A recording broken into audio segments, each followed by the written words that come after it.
Hello, welcome everyone again on this Saturday afternoon. Thanks for joining me again. It's definitely an interesting intersection here.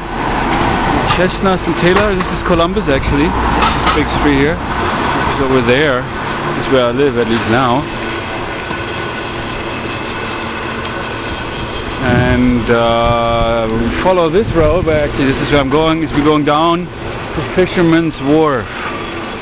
It's Pier 43.5. I was there yesterday. Yeah, it's an amazing area. Even going this way, I went there yesterday. You know, they're beautiful places here. It's all about community, I've come to find. You know, even when I was working at the 555, for those of you who don't know, it's a youth hostel in the Lower Haight-Ashbury. I was hired there as a manager. And when I came there, I already had the idea of doing community building, which is a matter of really getting people involved. Because especially this place is kind of like a, you know, kind of a dump, for the lack of a better word. It's a flop house, I guess you can say. When people don't really interact, the rooms are not nice, the kitchen are dirty, people don't really clean up after themselves. And so it's all about how to create a nice community. Like this is a very unique community with a unique flavor, very, very nice.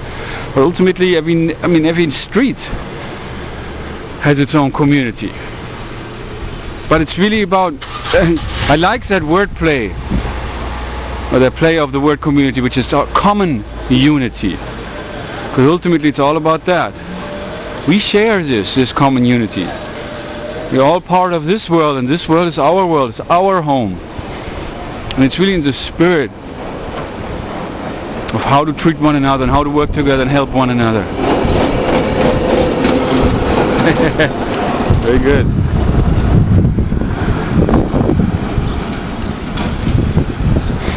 And I myself, through the process of, I call it forced detachment, as I went through that, have gained that awareness. Actually, I knew this, I was wondering about this my whole life, basically, about what it is. Why are we not united in this world? Why do we fight against one another? Why is there division? What lies at the root of that? And during this process, my lifelong process, and my experiences, I have gained some very unique insights and gained that knowledge. And we all have knowledge. And that is definitely power. But what is that? What, for example, what do you know? And I would be very, very happy if you'd be willing to put that in like a couple of paragraphs on my, our Yahoo group. A group for conscious revolution, absolutely. And to share your own insights. And to share what you have learned. And also share, because that's where it all begins, you know. It's about what do you want to learn. That's the whole process. Otherwise you're just a passive bystander, and like for example you watch videos on YouTube and you know you see some of my posts maybe, but you don't do much further. You're just passively taking it in, whatever you think about that. But ultimately, and that is my purpose, to really help you gain more clarity for yourself about what it is you want and how you can go about reaching that, or being that rather, finding that within yourself and learning what it is you want to learn or yet need to learn. We're all students in the school of life. We all have learned through experiences, more or less. We all have gone through experiences, and through experiences we have learned. Those experiences have shaped our views. The point is to become aware of that.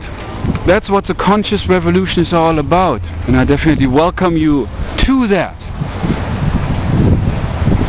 It's a matter of becoming really aware of where we are and who we are and what we want. But more than just that, what we want, life is a giving. Life is about gifting others with what lies within us, with what we can share. It's about giving our love, giving our attention, learning about ourselves through others, learning to see ourselves in others, allowing other people to see themselves in us as we practice full and unconditional openness, which is a matter of sharing ourselves openly with others while at the same time being open towards them.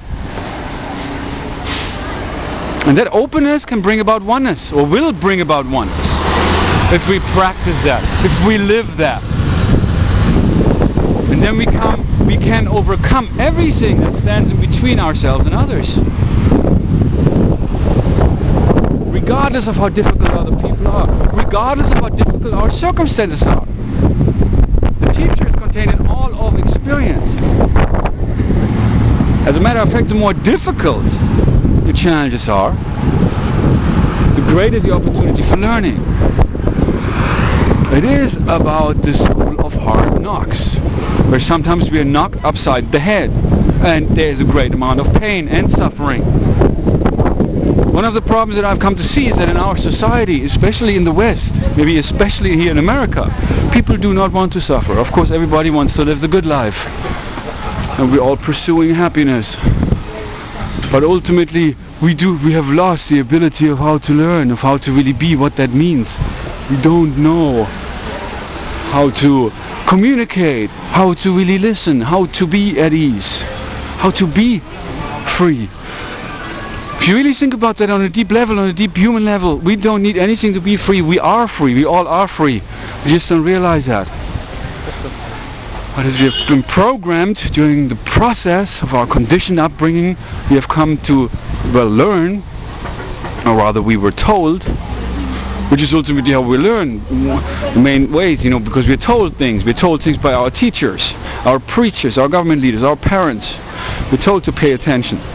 And so there we learn that freedom is something to be achieved, something to be protected. To saying, we tell all children, don't trust strangers. Don't trust.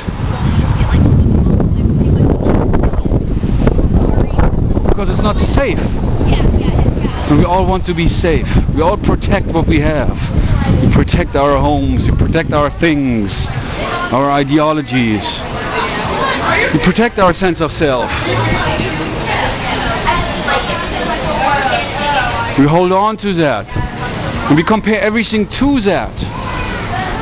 Which is why it's impossible for us to really see things as they are, to see reality. Because we do not see the world as it is, but we only see what we want to see. We compare everything to ourselves.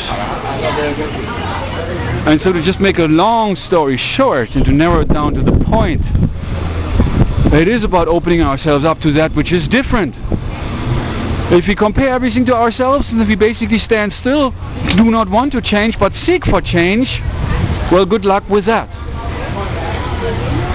But it's ultimately about how to generating change from within ourselves, how to be the change we want to see, to paraphrase Gandhi.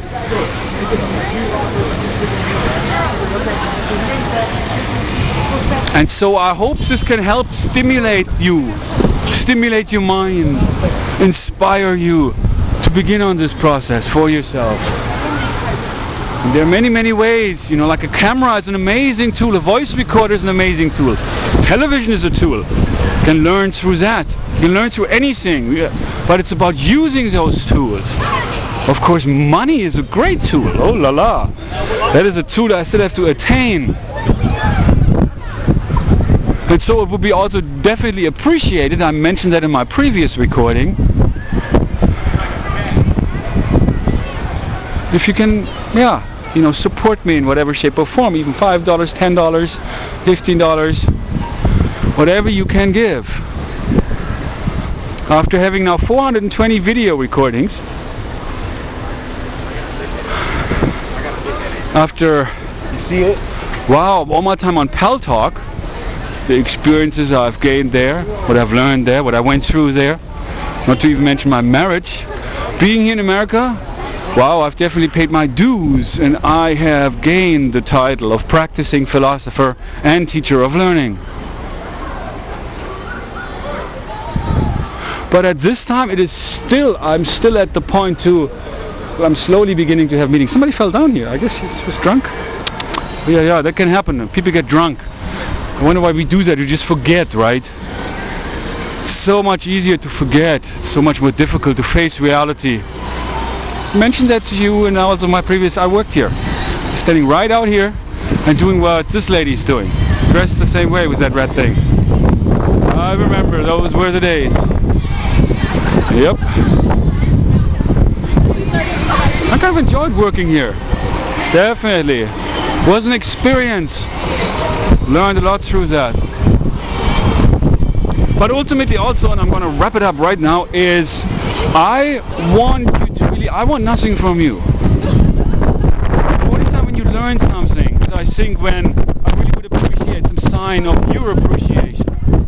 And there are also many other ways you can help me in terms of marketing, promotions. Now I'm putting flyers together and a brochure, which actually are available on my Yahoo group, our Yahoo group for printing and distribution. So I also appreciate your help with that, and there are many aspects, and there's a lot of work to be done, and I hope we all can now really embrace the moment to really not only learn something, that's what we're here to do, but really also work together in order to make this world, our world, your world, a better place. Thank you very much for tuning in, and I shall be back in a little while. Over and out for right now from Realize to Actualize here in San Francisco at the Fishermans Wharf. Today is Saturday afternoon. Thank you.